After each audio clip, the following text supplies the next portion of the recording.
현재 동북아불교미술연구소 소장으로 재임하고 있습니다. 이전에는 강진청자박물관이나 국가유산청 문화재감정관실에서 근무를 했고요. 그리고 제 분야는 지금 조선 후기에 우리 사찰에 봉안되어 있는 불상을 만든 스님들을 찾아다니는 게 제 주 전공입니다. 그리고 그런 것들이 잊혀져 있는 작가들, 그러니까 우리는 문화재를 볼 때 언제나 남아있는 유물만 보는데 그것들을 만든 사람이 어떠한 생각을 가지고 어떤 의미를 가지고 이 작품을 만들었는지 밝히는 게 제 주 전공입니다.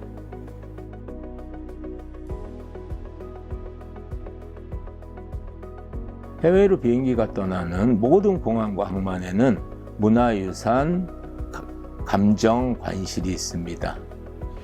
자, 그곳은 뭐 하는 곳이냐면 결국에는 자기가 가지고 해외로 나가려고 하는 미술품이 이게 지금 나가도 되는가 나가지 못하는가를 판별해 주는 곳이라고 생각하시면 되고요. 자, 그 속에서 결국에는 그걸 꼭 받고 나가시는 게 현명합니다. 왜 그러냐면 지금 문화재들 자체가 우리가 너무나 많은 유물들이 지금 일제침략기나 한국전쟁을 통해서 해외로 유출됐기 때문에 어떠한 자구의 방법으로 문화유산보호법을 지금 제정을 해놓은 거고 결국에는 해외로 나갈 수 있는 어떠한 기준점들을 만들어 놨습니다.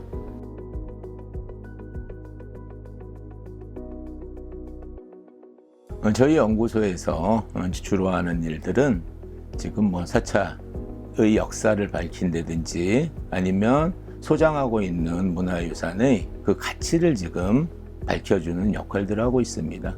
예를 들어 국가나 시도 문화재 지정에 따른 전문가 의견서 아니면 조사 보고서 그런 것들을 지금 만들어서 사찰에 제공하고 있습니다.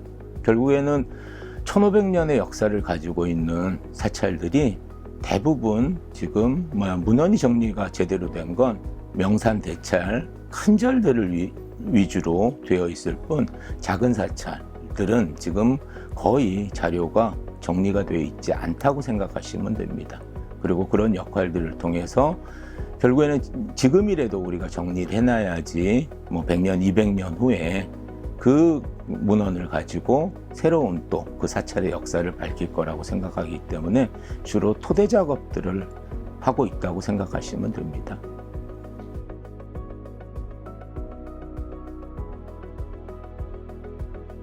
어릴 때부터 문화유산을 좋아했던 것 같습니다. 신문에 난 스크랩이든지 아니면 국사책에 있는.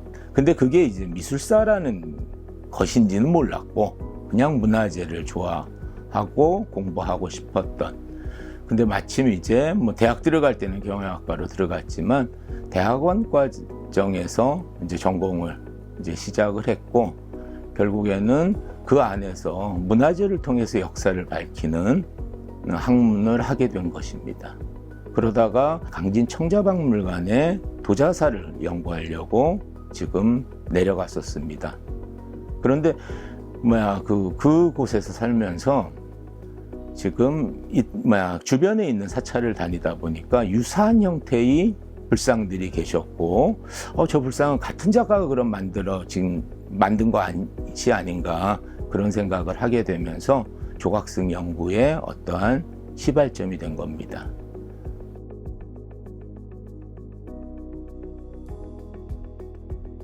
우리들이 미켈란젤로, 로댕 많은 서양의 작가들은 알지만 결국엔 우리의 작가를 아는 건 거의 없었기 때문에 조각가는 저는 생란이라는 스님을 만나게 되면서 지금 이 분야를 지금 개척하게 됐는데 결국에는 그런 작가들이 있었기 때문에 하나의 형태를 가진 유형의 문화유산이 있는 거고 그러한 작가들이 어떻게 생활하면서 살았는지 그리고 어떠한 조형감과 어떠한 미적 아름다움을 추구했는지를 밝히는 게 제 전공 분야라고 생각하시면 됩니다.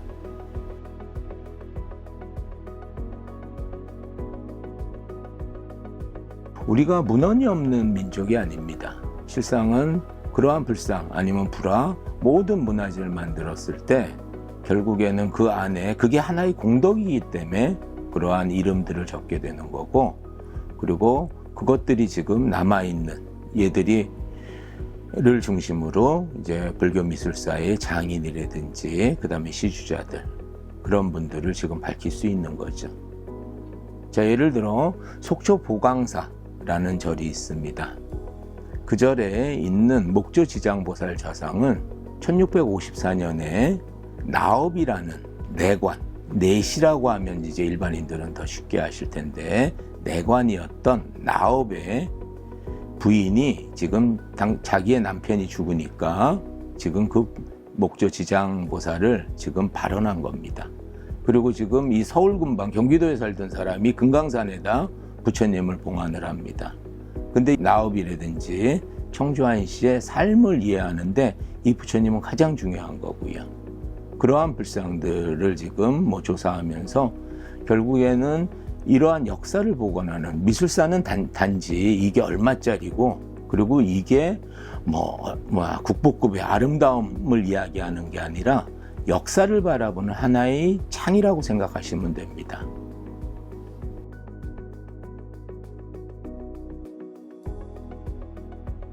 (90년도에) 처음 교토에 있는 고려미술관을 갔고, 결국에는 그 고려미술관을 가면서 그게 만들어진 과정 자체가 어마어마한 충격이었어요.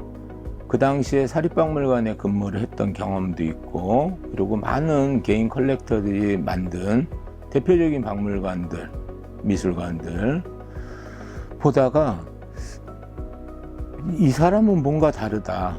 빠찡꼬라는 그냥 오락실을 하면서 번 돈을 갖고 유물 1700여 점을 모았다라는 것 자체가 저한테는 되게 충격이었어요. 그러니까 사업가라면 그 돈을 벌어서 빠찡코를 하는 가게를 여는 게 현명하지, 이게 지금 그 돈을 모아가지고 일본 속에 있는 우리 문화유산 한 점 한 점 모았다라는 게 너무나 저한테 충격이었기 때문에 그 사람에 대한 관심을 갖게 된 거예요. 그리고 그 사람을 한국에 좀 알리고 싶다. 그래서 이제 낸 책이 정조문과 고려미술관이라는 책이고, 그리고 그 이후에 지금 고려미술관에 있는 그런 문화재들이 어떠한 가치가 있을까에 대한 고민을 했고, 여러 연구자들한테 부탁을 해서 학술대 2번을 제가 개최를 했습니다.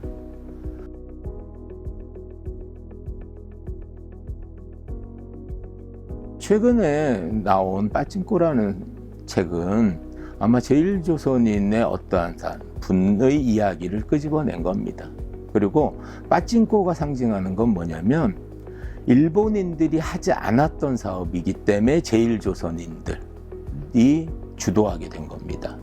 자, 일본 사람들이 그게 좋은 사업이었다라면 당연히 제1조선인들한테 주지 않았겠죠. 근데 그거는 그 사회 속에서, 일본 사회 속에서 좋지 않은이라는 생각을 했기 때문에 안 했고, 그 역할을 제1조선인들이 하게 된 거고, 아마 제1조선인들이 할 수 있었던 이야기, 그 당시에 해방 이후에 사채업, 그 다음에 빠찡코, 건설업, 그 정도, 고물상, 그런 것들을 주로 하면서 일본 속에서 우리의 어떠한 정체성들을 지켰다라고 저는 생각을 합니다.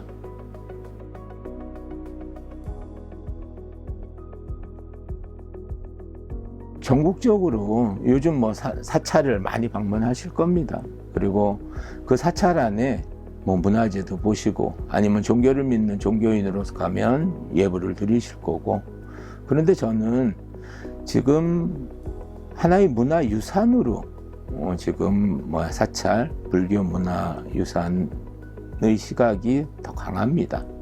결국엔 종교는 각각이 다를 수 있지만 문화유산, 역사라는 건 그건 동일한 흔적들이고, 그 안에서 사찰에 가셔가지고 정각마다, 그리고 웬만하면 요즘은 문화재로 다 지정이 되어 있기 때문에 작은 간판들이 있습니다. 안내판이. 그걸 읽고 보시길 바라고, 그리고 그런 불교 문화재들은 1분만 좀 쳐다보시기 바랍니다. 최소한. 왜 그러냐면 뭐가 있다가 아니라 어떻게 생겼는가, 누가, 그리고 왜 이렇게 그렸을까? 그 많은 내용들이 있어야만이 문화재를 즐기실 수 있습니다.